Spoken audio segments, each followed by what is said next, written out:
Mau bikin tim yang solid, gunakan cara ini. Tanpa ini, akan jauh lebih sulit untuk membangun tim yang solid. Definisi solid adalah tim Anda produktif, menghasilkan sesuai dengan goalnya masing-masing. Yang kedua adalah mereka happy mengerjakan apa yang mereka lakukan. Dan yang terakhir, akhirnya mereka akan loyal di tempat Anda. Apa kata kuncinya? Ternyata ketika saya terus mempelajari dari sekian kata kunci, ini adalah salah satu kata kunci penting dalam pembentukan tim. Kata kuncinya adalah kenali karakter dasar dari tim Anda, termasuk dari Anda sendiri.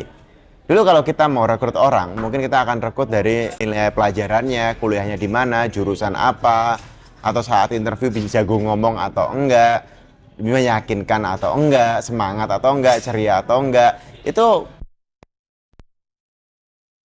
dengan cara itu. B, saran saya tambahkan dengan metode tes ini. Tes apa? Tes karakternya, tes minat bakatnya, bahkan kalau perlu tes IQ-nya. Jadi gini konsepnya.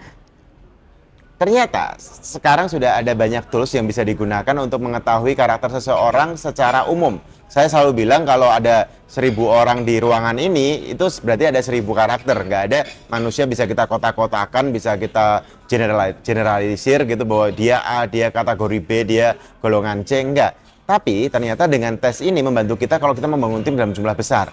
Jadi kita bisa tahu karakter dasar. Misalnya, bisa suka konsistensi enggak, suka fokus enggak, suka detail enggak, suka hal ngerjain sesuatu dengan teliti enggak, bisa menganalisa dengan runut, dengan detail, bisa ngaudit sesuatu dengan bagus enggak gitu.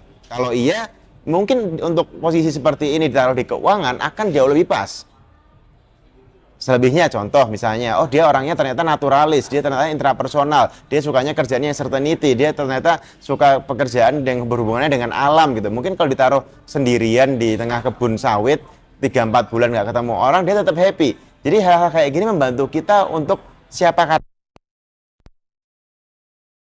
Mungkin jago atau enggak itu urusan nomor 2, tapi dia natural di situ. Karena banyak orang resign karena nggak cocok. Contoh ada orang yang secara karakter dia suka, kalau Six Human Tony Robbins misalnya, dia suka variasi, suka hal yang berubah, berganti, hal baru. Minggu ini dia bikin event, minggu depan dia di lokasi pembangunan, minggu depannya lagi dia bikin konsolidasi sama masyarakat, minggu depannya lagi dia mungkin bikin project laporan di kantor gitu. Orang-orang variasi seneng banget dengan perubahan-perubahan yang terus terjadi seperti itu.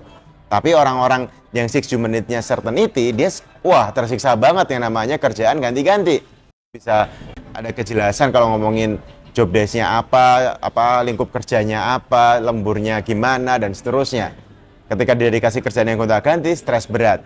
Begitupun sebaliknya, kalau orang variasi tadi dikasih kerjaan yang monoton, dia juga stres berat. Jadi dengan ini kita jadi tahu lingkup kerjanya apa, job desk-nya apa, karakter apa yang kira-kira bakal pas banget dengan itu. Nah, kalau karakternya sudah pas, baru kita ngomongin skillnya masuk atau enggak. Menurut saya itu jauh lebih penting daripada yang orang punya skillnya, tapi dia mungkin karakternya nggak pas. Dia akan bosenan, hilang di tengah jalan, resign, atau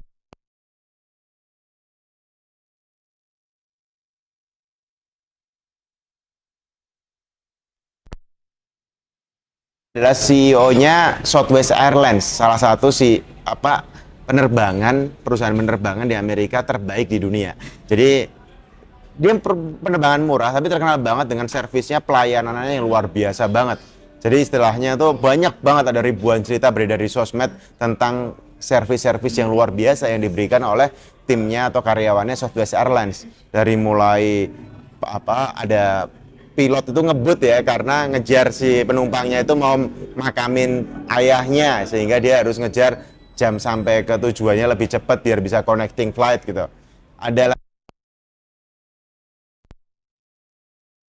atau hilang gitu, apapun itu ya, mau kebayar duit, Anda komplain, itu langsung dibawa ke kantornya, banyak banget koper-koper bagus segala jenis ukuran, silahkan pilih yang manapun, bebas. Dan ternyata itu jadi kayak cerita tersendiri, jadi DNA di perusahaannya. Suatu ketika Carl Schwab ditanya sama seorang jurnalis, ditanya, kok bisa perusahaanmu itu punya staf karyawan yang pelayanannya luar biasa banget? Pasti rekrutmennya gila-gilaan, atau pasti trainingnya sangat panjang, buku manual panduan apa kerjanya sangat tebal gitu, dia nanya, dia bilang bahwa enggak, di kita biasa-biasa aja kok, trainingnya biasa aja, buku manualnya juga biasa aja. Yang kita lakuin cuma satu, kita rekrut orang yang berjiwa melayani, yang karakternya memang karakter servis. Sehingga orang-orang yang sudah berjiwa servis, berkarakter melayani ini, ditaruh dimanapun di posisinya, dia akan secara otomatis melayani customer kita. Itu salah satu kuncinya. Cari yang karakternya pas, ditaruh untuk job desk yang pas, akan pas banget. Thank you. Selamat mencoba.